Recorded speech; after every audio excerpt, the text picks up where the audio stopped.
4 डाकू एडी और उनके 4 बंदूकों के साथ लड़ रहे हैं।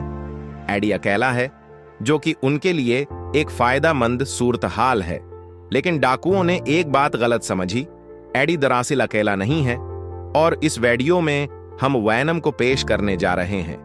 आखिरी मंजर में चाहे आप एडी को पहले न जानते हों, अब आप जान गए हैं कि उसके जिस्म में एक इलीहदा अलीहदा अजनबी हम आहंगी है जिसका नाम वैनम है।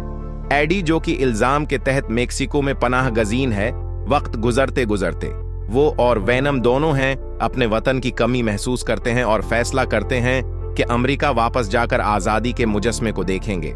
उनके पास कानूनी तरीके से टिकट खरीदने के पैसे नहीं होते, तो वैनम एक जहाज पर सवार होता है जो अमेरिका जा रहा है।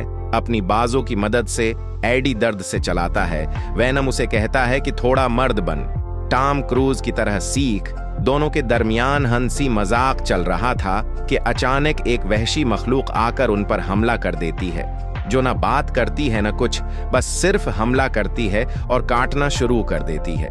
वैनम उस मखलूक को पहचानता है, मगर उसके पास वक्त नहीं होता कि वो उसका तारुफ कराए, बस बचने की कोशिश करता है। आखिरकार वैनम अपनी एक है खास हरकत से उस मखलूक को जहाज के इंजन में फेंक देता है और वो मखलूक कर्श होकर गोश्त के टुकड़े बन जाती है। लेकिन यह फतह नहीं थी, क्योंकि वो मखलूक दोबारा होकर अपनी जगह पर वापस आ गई, जिंदा हो जाती है और फिर एडी का पीछा करने लगती है। एडी की न्यूयॉर्क की सफर का शेड्यूल बदलना पड़ता है। वो बुलंद आसमान से नीचे गिरता है। वैनम उसे अपने जिस्म में ढालकर पैराशूट बनकर नीचे लाता है। अब उन्हें इस मखलूक के बारे में मजीद बात करनी होगी कि ये मखलूक आखिर है कौन। कहानी का आगाज कायनात के अजीम धमाके है कौन से होता है, जहां एक कदीम और शरारती मखलूक मौजूद थी जिसका नाम नाल था। उसने अपनी हम आहंगी की मखलूक को तख्लीक किया, यानी वैनम का कबीला। बाद में इस कबीले ने नाल के खिलाफ बगावत कर दी और नाल को एक जेल में कैद कर दिया। नाल को जेल से बाहर आने के लिए एक कानून की जरूरत थी, इसलिए उसने अपनी मखलूक को उस कानून को हासिल करने के लिए भेजा। वो वहशी मखलूक जो वैनम पर हमला कर रही थी, वो उस कानून को हासिल करने के लिए थी। ये कानून क्या है? अगर एडी मर जाता है तो वैनम एडी को जिंदा कर सकता है और इस अमल में दोनों की जिंदगियों की तवानाई एक हो जाती है। इस इंजमाम से हासिल ताकत को कानून कहा जाता है, जो कि नाल को जेल से आजाद करने की ताकत रखता है। नाल जब बाहर आएगा तो वो सिर्फ अपने कबीले की मखलूक को नहीं बल्कि तमाम दुनिया को तबाह करना चाहेगा। बदकिस्मती से एडी एक बार मर चुका था और वैनम ने उसे जिंदा किया, इसलिए वो दोनों अब कानून बन चुके हैं और उनकी मुश्तरका जिंदगी का कोई भी शऊर कई मैल दौर से उनकी मौजूदगी का पता लगा सकता है। ये तब तक मुमकिन है जब तक कि वैनम का जिस्म मुकम्मल शक्ल में ना हो, यानी वो एडी के अंदर छप सकता है या कभी कभार अपना सर निकाल सकता है। लेकिन अगर वो हो 60% एडी के जिस्म पर काबिज हो जाए तो ये कहानी वेनोम दी लास्ट डांस नामी फिल्म की तफसील पेश करती है। एडी और वेनोम एक साथ हैं और जब तक वो दोनों जिंदा हैं कोडेक्स काम करता रहेगा, लेकिन अगर इनमें से कोई एक मर जाए तो कोडेक्स खत्म हो जाएगा। वो मरने के बजाय आजादी चाहते हैं, इसलिए फिरार हो जाते हैं। रास्ते में एक घोड़े से वेनोम का संबियोट जड़ जाता है और घोड़ा दीवाना हो जाता है, क्योंकि उसे एडी की चीखें सुनना बहुत पसंद है। आखिरकार वो एक दरिया के किनारे पहुंचते हैं, मगर अचानक एक अमेरिकी फौजी उन पर हमला कर देता है। XC-1 एरिया और अमेरिकी फौज। अमेरिका में XC-1 एरिया के नीचे एक खफिया लेबॉर्ट्री है जहां गैर मुल्की मखलूकात पर तजर्बात किए जाते हैं। हालिया दिनों में जमीन पर बहुत से संबियोट्स नमूदार हुए हैं जिन्हें उस लेबॉर्ट्री में ले जाकर तहकीक की जा रही है। इस खफिया अड्डे में 2 ख्वातीन साइंसदान और एक फौजी अफसर काम कर रहे हैं।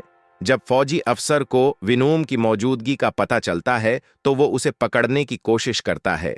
फिरार और नई मुश्किलात फौजी वेनोम पर आवाज की लहरें फेंकते हैं, जिससे एडी और वेनोम अलग हो जाते हैं।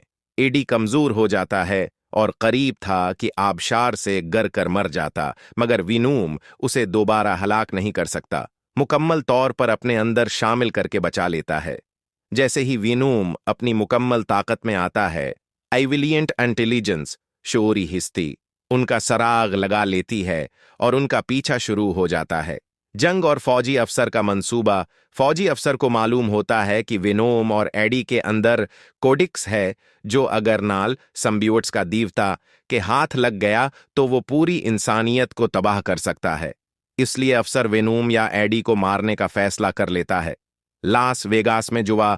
एडी और विनोम न्यूयॉर्क जाने के लिए पैसे हासिल करना चाहते हैं, इसलिए वो लास वेगास के कैसीनो में जुआ खेलते हैं। विनोम अपने गैर मामूली हाथों की रफ्तार से जीतने की कोशिश करता है, लेकिन फिर भी सब कुछ हार जाता है। वो वहां अपनी पुरानी दोस्त मसज चुन से मिलते हैं, जो विनोम के साथ रक़स करने को कहती है। विनोम खुश होकर अपने मुकम्मल रूप में आकर नाचने लगता है, मगर उसकी वजह से वो दोबारा दुश्मनों के निशाने पर आ जाता है। इक्तास ईरिया की जंग।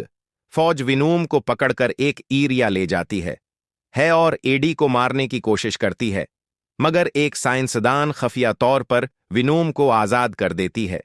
जब विनोम और दूसरे संबिवुड्स कैद से बाहर आते हैं तो शऊरी हस्ती उन पर हमला कर देती है। इस जंग में बहुत से संबिवुड्स मारे जाते हैं, लेकिन दुश्मन बदस्तूर मजबूत रहता है। हतमी जंग और कुर्बानी। एडी और विनोम फौज से मिलकर शऊरी हस्तियों से लड़ने का फैसला करते हैं। वो उन्हें एक हेलीकॉप्टर के परों की मदद से काटकर मारने में कामयाब हो जाते हैं, लेकिन नाल मजीद शऊरी हस्तियों को भेज देता है।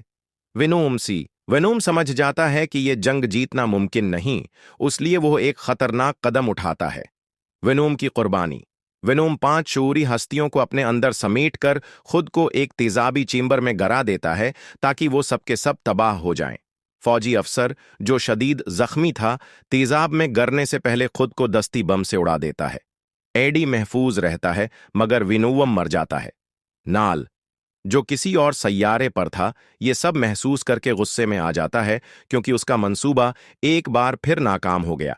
क्या विनोम वाकई मर गया? फिल्म के अख्तिताम पर एक टूटी हुई कैद की बोतल के करीब एक काकरोच नजर आता है। मुमकिन है कि विनोम इस काकरोच के साथ जड़कर जिंदा रह गया हो।